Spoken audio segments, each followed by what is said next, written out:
कक्षा 10 गणित प्रश्नावली 9.1 height and distance. Question number 1।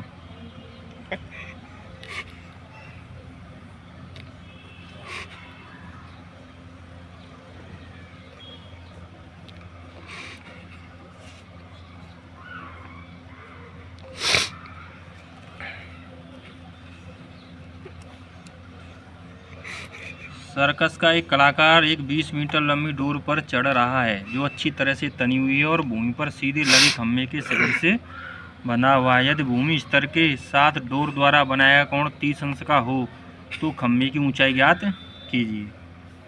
तो बेटा सबसे पहले हम क्या करते हैं, सवाल में फिगर बना लेते हैं। तो फिगर बनाते हैं सवाल का। तो वो कह रहा है 20 मीटर लंबी डोर पर चढ़ रहा है जो अच्छी तरह से तनी हुई है और भूमि पर सीधे लगे खम्भे के शिखर से बनी हुई है। मान लीजिए यहाँ पर एक खम्भा है, ये खम्भा है और इसके खम्भे के शिखर पर ये डोरी यहाँ पे बंधी हुई है। ठीक है, वो ज़मीन के साथ 30 अंश का कोण बना रही है। वो अच्छी तरह से तनी हुई है। सर्कस का कलाकार इस डोरी पे चढ़ रहा है। ठीक है, यहाँ पे हम नाम ले लेते हैं ABC।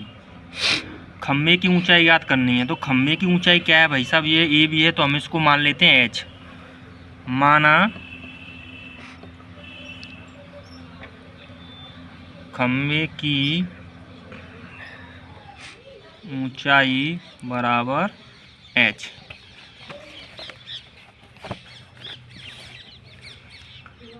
तो सबसे पहले हम ये देखते हैं कि हमको क्या क्या दे रखा है। और हमको ये जो है ये दे रखा है आपको 20 मीटर। तो हमको ये होता है लंब, ये होता है आधार, ये होता है कर्ण। तो हमको कर्ण दे रखा है 20 मीटर और लंब हमको निकालना है। यानी लंब और कर्ण में रिलेशन दे रखा है, लंब और कर्ण में रिलेशन दे रखा है। तो हम इसमें कौन सा फार्मूला लगाएंगे, साइन वाला। हमें कैसे पता चला भाई साइन वाला फार्मूला लगाएंगे, हमें इसलिए पता चला क्योंकि लाल बट्टे कक्का जो फार्मूला होता है आपका, लाल बट्टे कक्का के ए। तो यहाँ पे होता है साइन, यहाँ पे होता है कॉस, यहाँ पे होता है टेन। तो हम ये देखते हैं लंब और कर्ण किस के अंतर्गत आ रहे हैं। तो लंब और कर्ण ये साइन के अंतर्गत आ रहे हैं। तो हम यहाँ पे साइन वाला फार्मूला लगा देंगे। तो हम यहाँ पे लगाएंगे भैया साइन, एंगल 30 दे रखा है तो हमने लिखा है यहाँ पे साइन 30 अंश बराबर लंब बटे कर्ण। लंब H है और कर्ण आपका क्या कर्ण दे रखा है AC। लंब आपका H है, कर्ण क्या दे रखा है आपका AC। साइन 30 की वैल्यू कितनी होती है, 1/2, यहाँ पे H और यहाँ पे नीचे AC।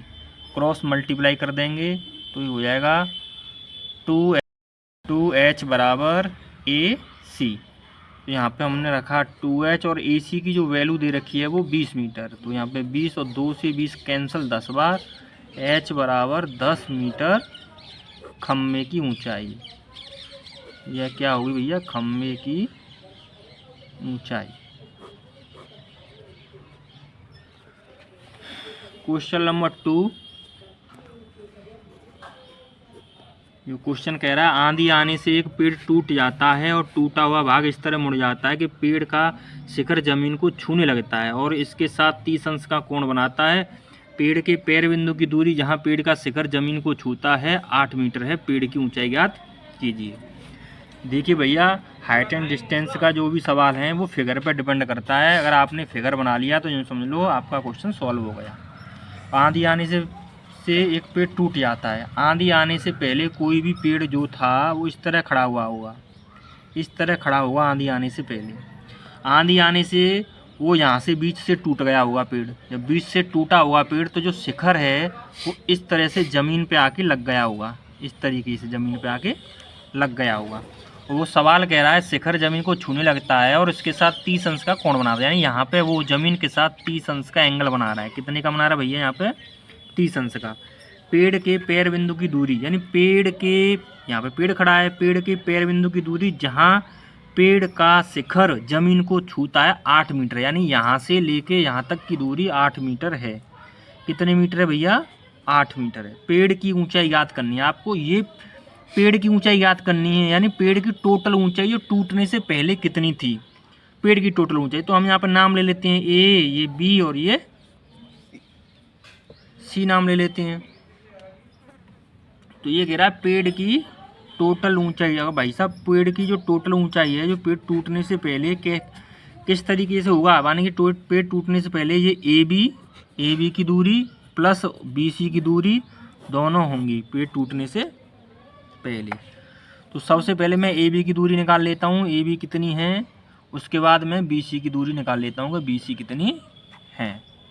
तो सबसे पहले मैंने देखा भैया कि आधार हमको दिया हुआ है और लंब हमको इस तरीक़ा से ये निकालना है। तो लंब और आधार किस में संबंध होता है, यहाँ पे आइए लंब और आधार देखिए, यहाँ पे आइए लंब और आधार देखिए, tan में होता है। किस में होता है, tan में होता है। लंब और आधार किस में होता है भैया, tan में होता है। ठीक है, आप इसमें नाम भी लिख सकते हैं, आप नाम भी ना लिखें तो और भी अच्छा है कि नाम ना लिखेंगे तो कन्फ्यूजन भी खत्म हो जाएगी, क्योंकि नाम लिखोगे तो आपको सी वाला एंगल, ए वाला एंगल, बी वाला एंगल लेना पड़ेगा। आप यहाँ पर नाम लिखो या मान लो, नाम नहीं लिखते हो इस तरीके से बना देते हो तो भी कोई दिक्कत नहीं है। हमने लिया यहाँ पे कितना, sin 30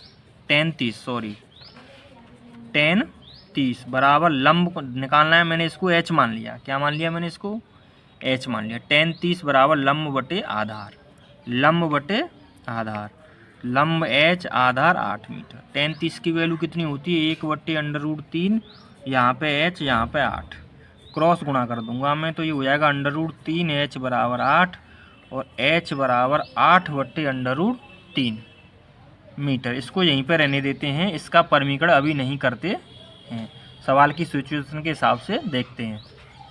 फिर मैंने BC कर्ण वाली लाइन को निकालूंगा मैं। कौन सी लाइन को निकालूंगा, कर्ण वाली, क्योंकि मुझे कि मेरे पास लंब आ चुका है। लंब कितना आ चुका है मेरे पास, 8/√3 मीटर। अब मेरे पास लंब आ चुका है और मुझे कर्ण निकालना है, या इस तरह से भी कह सकते हैं मेरे पास आधार दिया हुआ है और कर्ण निकालना है। तो आधार और कर्ण में रिलेशन जो होता है किस फॉर्मूले में होता है, कॉस वाले में होता है भैया। तो मैं क्या कर दूंगा, cos 30 बराबर आधार बटे कर्ण। आधार तो 8 मीटर है, कर्ण आपका मुझे निकालना है। कर्ण की जगह मैं यहाँ पे k मान सकता हूँ। cos 30 की वैल्यू कितनी हो जाती है भैया, sin 30 की वैल्यू 1/2, cos 30 की वैल्यू होती है √3/2 और यहाँ पे 8, यहाँ पे k।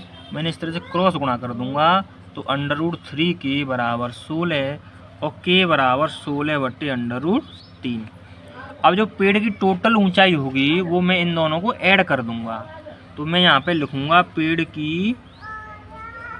की कुल ऊंचाई। क्या लिखूंगा, कुल ऊंचाई। तो मैं लिखूंगा 8/√3 प्लस 16/√3। 8 और 16 कितने हो गए, 24, और नीचे दोनों सेम है तो एक ही बार लिख दूंगा 24/√3। ये भी आंसर है आपका, और इसका आप परमीकरण भी कर सकते हो। परमीकरण करके लिखना है तो आपको इस तरह से यहाँ पे परमीकरण करके दिखा देता हूँ। तो यहाँ पे आपका 24/√3, इसका परमीकरण करोगे तो √3 ऊपर और √3 नीचे, गुणा कर दूंगा मैं इसका इससे, तो 24/√3 और यहाँ पे √3 हो जाएगा, 3 से 24 कट जाएगा, 8/√3 मीटर इसका तो आंसर हो जाएगा। और ये आपका अगला क्वेश्चन नंबर 3।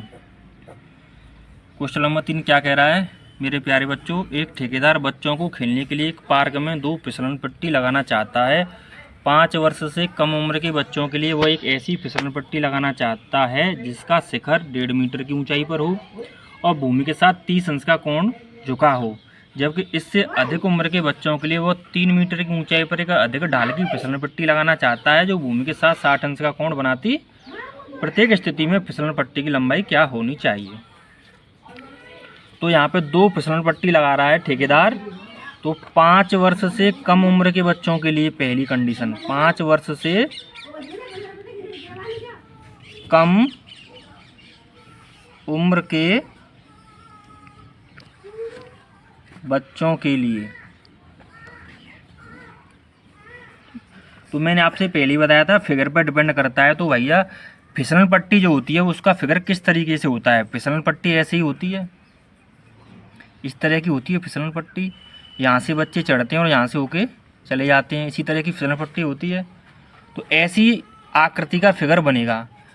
तो वो क्या क्या कह रहा है, 1.5 मीटर की ऊंचाई पर हो, तो यानी यहाँ पर इसकी जो हाइट दे रखी है वो 1.5 मीटर की ऊंचाई दे रखी है और भूमि के साथ 30 अंश का कोण है। तो ये जो एंगल दे रखा है आपका 30 डिग्री का एंगल दे रखा है। हमें देखेंगे हम लंब और कर्ण में रिलेशन किसका है। लंब और कर्ण में रिलेशन लाल बट्टे कक्का में साइन में है। किस में है, साइन में। तो हमें साइन का फॉर्मूला लगा देंगे, यानी कौन सा लगा देंगे भैया, साइन 30 बराबर लंब बटे कर्ण यानी AC बटे BC। लंब बटे कर्ण यानी AC बटे BC। तो साइन 30 की वैल्यू कितनी है, 1/2 बराबर AC की वैल्यू 1.5 और BC की वैल्यू हमें यहाँ पे ज्ञात करनी है। तो क्रॉस गुणा कर देंगे तो BC बराबर जो होगा 1.5 का 2 में मल्टीप्लाई करेंगे तो 3 हो जाएगा। कितना आ जाएगा, 3 मीटर। यानी पहली फिसलन पट्टी की जो लंबाई है, पहली फिसलन पट्टी की जो लंबाई है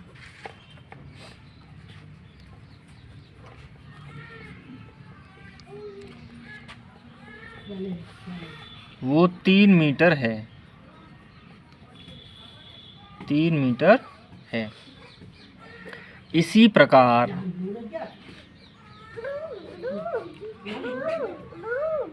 पाँच वर्ष से अधिक उम्र के बच्चों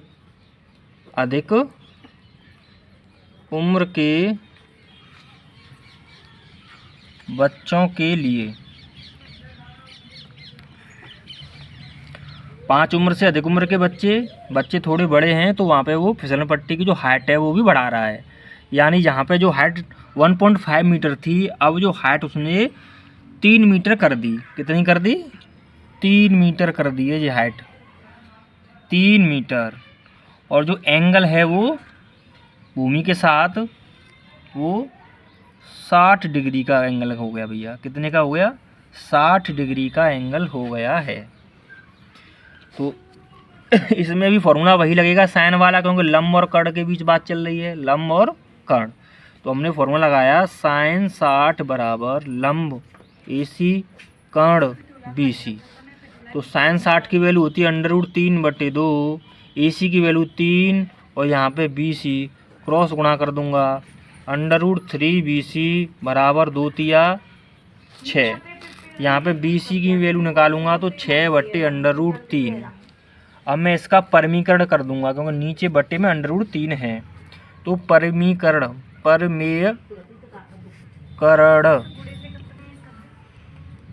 करने पर परमीकरण कैसे करते हैं भैया, 6/√3, नीचे √3 है तो √3 का अंश व हर में गुणा, क्या हो जाएगा 6√3 और नीचे क्या हो जाएगा भैया 3। √3 का √3 से गुणा करूँगा तो क्या हो जाएगा 3, 3 से 6 कैंसल, तो यहाँ पे हो गया 2/√3 मीटर आंसर।